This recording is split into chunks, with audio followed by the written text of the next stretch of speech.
I'm Yadira Longoria. And I'm Danelly Alvidrez. And this is Hoofbeat News.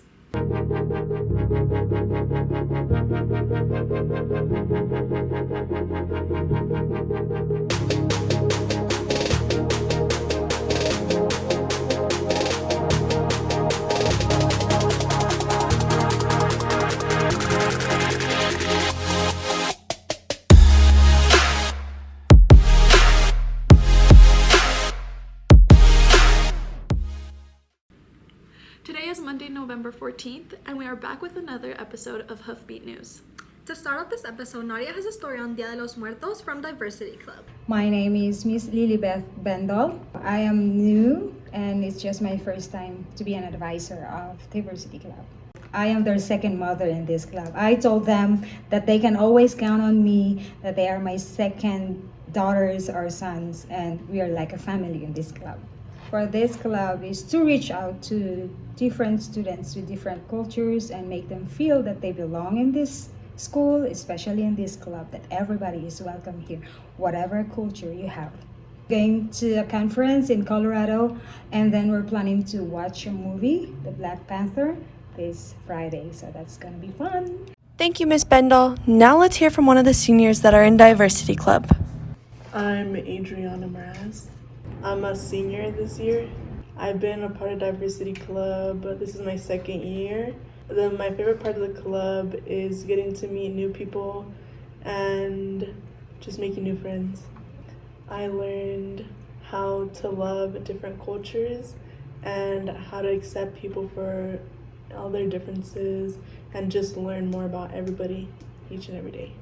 Recently we did an activity for the Day of the Dead, and we had an ofrenda in the library, and then soon we will be taking, actually this Saturday, we will have a diversity conference with multiple people in Colorado, also in a diversity club. Thank you, Adri. Make sure to check out one of Diversity Club's meetings so you can learn about different cultures. There's a new store on Main Street. They sell used books, and Betsaida has a little to share about it. There has been many changes this fall in Fort Morgan, and we continue to welcome new shops, including Books on Main. My name is Alicia Stewart. I've always loved books and coffee and just being surrounded by books, so I really knew I wanted to start my own business, and the best thing I could come up with was, a bookstore, so I can have this whole collection without it just being in my apartment. People can expect a really cozy atmosphere, good coffee, huge book selection. They're all used books, so they're reasonably priced. We also have baked goods, so they can come in and sit down on a couch and drink a coffee, eat a pastry, read some books. Fort Morgan's my hometown. I moved here when I was in 3rd grade, and then grew up here, moved away for college, and moved around for a couple of years, and then I eventually realized I wanted to come back because I love living in a small town. And Fort Morgan is such a fantastic community. I knew I wanted to have my business here. Yes, they absolutely can donate books. We take them any day we're open, which is every day but Monday. So we're open Tuesday through Thursday, 10 to 7, Friday and Saturday, 10 to 5, and then Sundays, 10 to 4. I think just continue being, a really cozy spot for people to come and hang out. I'd love to be able to have club meetings here. We're going to have some private rooms in the back for people who need to study or do tutoring, and then also just keep baking new things and making new drinks. Many people already had a chance to enjoy this new shop. Let's take a look at a new employee's point of view. Josie Nielsen. The store, it's a nice little coffee shop. A lot of books, good selections, fun people, always entertaining. I think the people, getting to see the different people every day, something different, always fun. I'd recommend it because of the coffee, and you always have books to choose from. You can come in and just hang out with friends. It's quiet, but you can still have fun. It's not like a library where you have to be so quiet you can't do anything, but you can still hang out and have a good time. We are happy to see the store come alive in Fort Morgan, and we can't wait to see its bright future. The FMHS Theater Department closed their fall plays this weekend. Congrats to the theater kids on 2 great shows. For Halloween, Symphonic Orchestra went and played Halloween music for the elementary schools. The class went on October 27, 28, and the 31st. Liam has a story on. With the band having to delay their first concert this year, Orchestra decided to take the time to go and perform some Halloween music for the elementary schools in the district. It's not only a great experience just music-wise, music genuinely fills my soul, just it's a great part of my heart, but Symphonic Orchestra, it's more family-based than some other groups, so it's just a great group to be in. I joined Symphonic Orchestra because being in orchestra the year before, it was a lot of fun, and I wanted to try more challenging music and learn more advanced techniques for the instrument I played. So we went and played for the elementary schools, just to give some of the kids, a sense of what we do here at the high school, something to look forward to in the future. It's just a great experience for them as well. It was really fun performing for them too. We went to play to the elementary schools to show them what they could do when they reach middle school, and show them the opportunities they'll be able to have. If they start playing in middle school, they'll be able to do fun activities such as we did with Symphonic Orchestra. While we listened to a small excerpt of some of the songs they played, let's take a minute and see how they felt about the performances and the main performance I was nervous about was Baker playing 5 times back to back, but it went well. A little nervous, as I did have a solo in one of the songs, but since I traded off with 2 of my other cellists, it was perfectly fine. We generally played Halloween songs just due to the fact that it was Halloween season, but we tried to play some more higher difficulty level songs, just so that the kids could see what our potential is. The songs we played were A Denny Elephant Spooktacular, Spooky Scary Skeletons, and Fright Night. I guess a fun thing about Symphonic Orchestra would be probably the people. They make it very interesting, and the interactions that we get, even when we're not playing, it's still a very fun class. Now that you know what goes into one of their performances and how the class is, maybe you'll audition for it next year. There was more evidence on HDTV's Hometown Takeover last week. On Tuesday, November 8th, the bowling alley reopened. There were new aesthetic changes on the outside of the building as well as new seating. Ivan has a story on a freshman who was involved in many things so far in his high school experience. Domingo is a freshman coming in from the middle school. The high school is actually way better than middle school. You guys are more friendly here. It's better, calmer than expected, because most high school schools are a lot more tragedy happening in them, which is a bad thing. But it's here in Fort Morgan High School, it's just better. It's everything's calm in the hallways and everything. My favorite part of high school is getting to meet new people, new friends, and everything. People are really nice here. I do cross country. It is a really fun sport. If you guys want to join, just do it. But I enjoy doing cross country because I love running and everything else like that. One of my hobbies, I would say, probably drawing. People don't know that I actually have good drawing skills. Making it a state as a freshman, I am really proud of that, because not a lot of freshmen go to the state, especially as a team. For me, it was a really big deal, because then I can accomplish my dream of going to state all my 4 years, because I want to keep doing cross country for 4 years and to get a full-on scholarship, right, which will help me out a lot in school. So I really enjoy going to state. I found time for cross country and school by managing my grades and everything, because cross country helps you keep up your grades, because you have to have a certain grade so that you can actually do the activity, so that keeps you balanced. Diego is Domingo's cross-country teammate and classmate. I would describe Domingo as a cross-country teammate as a very reliable teammate. He has consistently shown that he is a good runner, and I don't think he even realized how much potential he has as a runner. I would describe Domingo as a classmate, as a wild card. He is unpredictable, and you just don't know anything what the guy is thinking.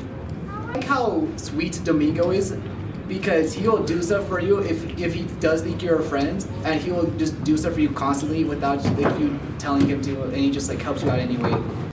If you see Domingo in the hallway, say hi. The cheerleading team competed at their league competition on Wednesday, November 9th. They competed at Severance High School in the all-girls category. Good job, cheerleaders! Mr. Grallis teaches a new class that is called Riverwatch, where they go to the river and examine samples and changes in it. Danelly has a story on that. Each year, a new class is introduced at FMHS, and this year, Riverwatch was one of them. Riverwatch is a class that's about testing water of the South Platte and looking at ecosystems of the South Platte, and then kind of as a whole looking at our hydrological cycle. My favorite thing about Riverwatch was I got to do it as a student here, and then actually passing it on to other kids that are coming up in the years. It's a lot of fun dealing with water quality, and hopefully the field trips we will have a lot of fun on when we go to the wastewater treatment plant, the water treatment plant, and XL power plant. We test water, we test for pH, hardness, alkalinity, dissolved oxygen in the water, and we go to the river from time to time. My goals for the class are to teach kids about the issues of our world that involves water, from droughts to pollution. Riverwatch has done a lot of great things for Colorado.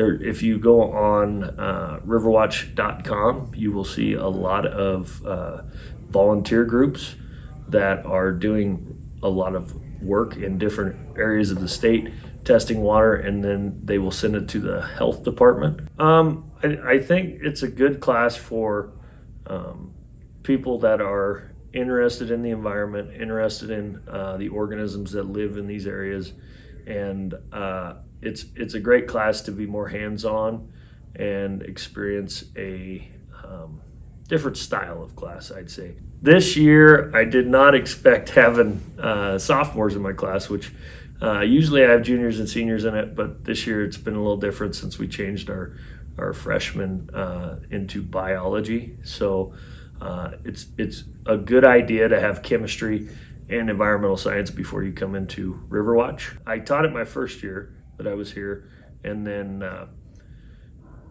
it came about this year.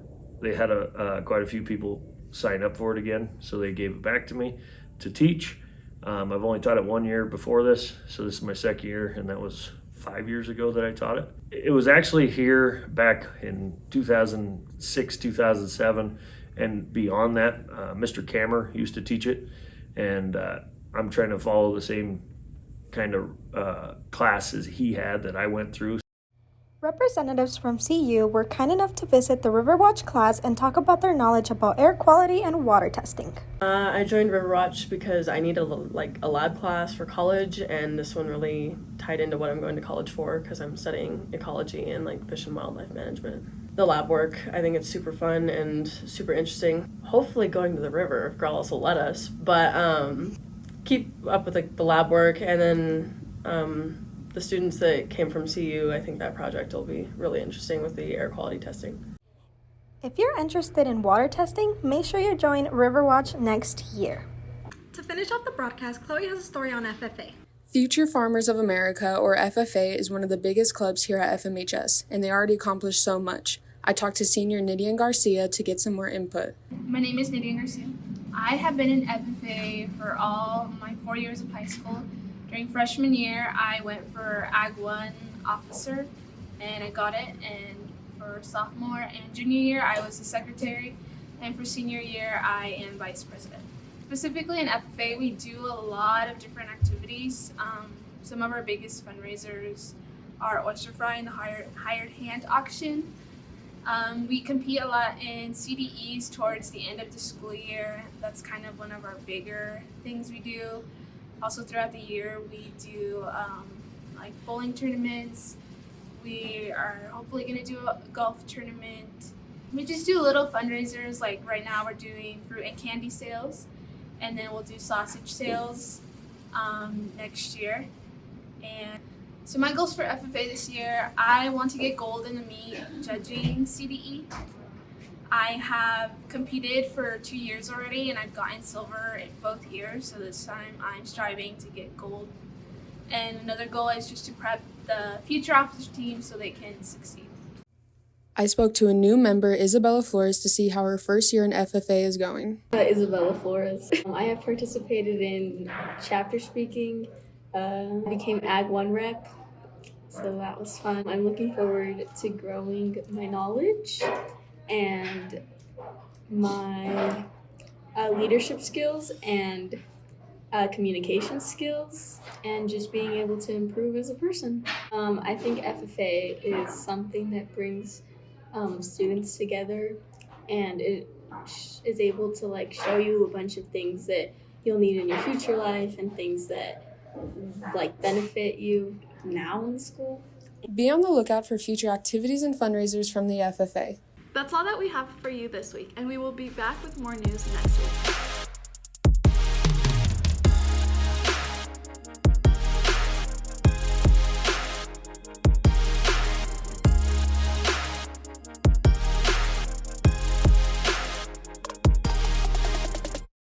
What is it for? I really hope I don't hit the ceiling. Yeah, you got it, bro.